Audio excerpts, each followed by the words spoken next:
अस्सलाम वालेकुम जनाब, कैसे हैं आप लोग। उम्मीद है कि आप लोग अच्छे होंगे। रोटियां इकट्ठी हो गई थी तो मैंने सोचा कि इनको तोड़ के परिंदों को डाला जाए। आप ही अपना सर पीट रही है क्योंकि मैं इतनी दफ़ा व्लॉग ये स्टार्ट करके वो कर चुकी हूँ कि जिसकी कोई हद नहीं है। हाँ, तो रोटियां डालनी नहीं होती परिंदों को, हैं। अच्छा जी।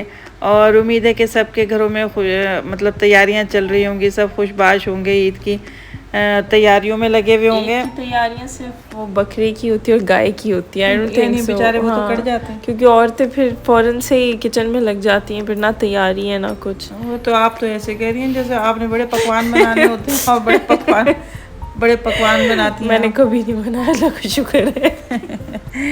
अच्छा जी, किचन साफ़ हो रहा है और पराठे बनने की तैयारियां हो रही हैं। इससे आटे से मैं आपको अपना एक कहानी सुनाती हूँ। जब मेरी शादी हुई, शादी के कोई 3-4 साल बाद हम लोगों की बारी लगती थी। मेरे अल्लाह जन्नत नसीब करो, नहीं अल्लाह जन्नत नसीब करे मेरी सास को। मेरी सास जैसी मेरे ख्याल में कोई सास किसी की भी नहीं हो सकती। मेरी सास इतनी अच्छी थी, फ्रेंडली थी, इतनी दुख सुख सब हम लोग साथ बांटते थे और वो लगता ही नहीं था कि मेरी सास है। बहरहाल मैं आटा गूंद रही थी, मेरे पास से मेरी नंद गुजरी। मैंने बोला ये आटा कम तो नहीं है? कहने लगी हाँ मुझे कम लग रहा है। मैंने थोड़ा सा और डाल लिया। फिर मेरी भाभी गुजरी साइड में से, मैंने बोला भाभी आटा कम तो नहीं लग रहा? भाभी कहने लगी हाँ थोड़ा सा और डाल लो। फिर मेरा देवर गुजरा साइड से, मैंने बोला ये आटा कम तो नहीं लग रहा? कहने लगा हाँ थोड़ा सा और डाल लो। फिर मेरी सास गुजरी, मैंने बोला अम्मा आटा कम तो नहीं लग रहा? अम्मा कहने लगी हाँ थोड़ा सा और डाल लो। और वो इतना आटा हो गया कि जिसमें मैं आटा गूंद रही थी उससे बाहर गिरना शुरू हो गया आटा। समझ आई ना, सबके अलग अलग मशवरे थे। बहरहाल ये अब घर की सफाई हो रही है। मैं सच में दिल से दुआ करती हूँ कि जिस बेटी की भी शादी हो ना, वो उसको सास बहुत अच्छी मिले। अगर सास अच्छी होती है ना तो ज़िंदगी अच्छे से गुजर जाती, क्योंकि वही शौहर को संभाल भी लेती है, डांट भी लेती है, पीट भी लेती है। जब मुझे अपने मियाँ पे गुस्सा आता था तो मैं अपनी सास से शिकायत करती थी तो मेरी सास खूब मार लगाती थी मेरे शौहर की, ठीक है ना, खूब, और डांटती भी थी। ऐसा कभी भी नहीं हुआ कि उन्होंने कहा हो कि भाई मैं क्यों बोलूँ, हैं, और तुम जानो तुम्हारा शौहर जाने, या तुम ये क्यों करती हो, वो क्यों करती हो, तुम मुझसे शिकायतें क्यों करती हो। अम्मा बड़े दिल से मेरी शिकायतें सुनती भी थी और मेरे मसले भी हल करती थी। कभी भी मुझे किसी भी किस्म का मसला हो, रुपए पैसे का, मेरी नंदें मेरे देवर हर वक्त पेश थे हर चीज़ के लिए। और अभी भी मतलब माशाल्लाह माशाल्लाह मैं बता नहीं सकती कि मतलब कभी भी ऐसा हो कि मैं किसी परेशानी में हूँ और इन्होंने मेरी मदद ना की हो किसी भी किस्म में। यानी मैं दुआ सच में दिल से दुआ करती हूँ कि हर बेटी को बहुत अच्छा ससुराल मिले, जैसा मेरा ससुराल था वैसे ही ससुराल मिले। बहरहाल ये तो ससुराल की तारीफ़ हो गई। और अगर बहू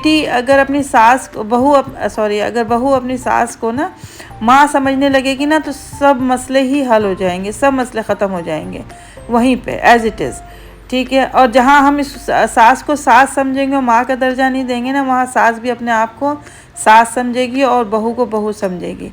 बहरहाल ये मैं इसलिए नहीं बोल रही हूँ कि मैंने जो है वो बहुत बुरी ज़िंदगी गुजारी और मैं लेक्चर दे रही हूँ कि मैं बहुत अच्छी थी। नहीं, वाकई में मैं जैसी भी थी अच्छी बुरी, मेरी ससुराल बहुत अच्छी थी, ठीक है। और अम्मा की और हमारी तो बहुत अच्छी जमती भी थी। हम लोग तो सास बहू निकल जाते थे और पूरा शारजा घूमना, दुबई घूमना, अम्मा कहाँ कहाँ हमें ले जाती थी। ड्राइव मैं खुद करती थी और अम्मा को रोड ऐसे याद होते थे जैसे अम्मा GPS हो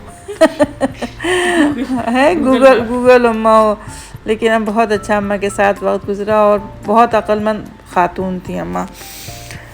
बहरहाल ये तो मेरे दिल की बातें थी जो मैंने आप लोगों के साथ शेयर की। और अगर कभी आप पराठा बनाए ना तो मेरे कहने पे ये ज़रूर बनाइएगा। आप टमाटर की चटनी, उसमें एक हरी मिर्च डाल दें और एक आप लहसुन डाल दें, नमक डाल दें और इसको आप ग्राइंड कर लें, या तो हाथ से हावन दस्ते में आप इसको कूट लें या तो फिर ग्राइंडर में, और उसके साथ आप पराठा खाएं। इतना मज़े का लगता है ना पराठा। लोग अक्सर आम पराठा भी नहीं खाते, सिर्फ लोगों को शायद आम पराठे का इतना वो नहीं है। मुझसे कहते हैं कि कौन खाता है आम पराठा। अरे आम पराठा कभी खा के देखें कैसा लशपश लगता है। ये देखें पराठे बन रहे हैं और आम जा रहे हैं दस्तरखान पे। और हम तो वो करते हैं ना कि आप पराठा मुंह में डालें तो आम भी साथ खा रहे हैं। वो हमारे लिए इजी रहता है बनस्बत छिलका उतारें उसके पीसेस करें, लोग ऐसा कर लें, बड़े मज़े का लगता है। बड़ा मज़े का लगता है। आप लोग ज़रा कभी ट्राई कीजिएगा। और मैं चादरें लेकर आई हूँ। चादरें अगले व्लॉग में आप लोगों को मैं दिखाऊंगी कि मैं घर में ही सीती हूँ। पिछली दफ़ा पाकिस्तान गई थी तो मैं 10 चादरें लेकर आई थी, लेकिन वो अच्छी क्वालिटी की लेके आई थी, लेकिन वो किसी काम की नहीं निकली। किसी के तकिए छोटे थे, किसी की चादर छोटी थी। तो मैं ख़ुद ही सीती हूँ यूजुअली। ये देखिए 5 चादरें थी, पता नहीं 4 चादरें थी।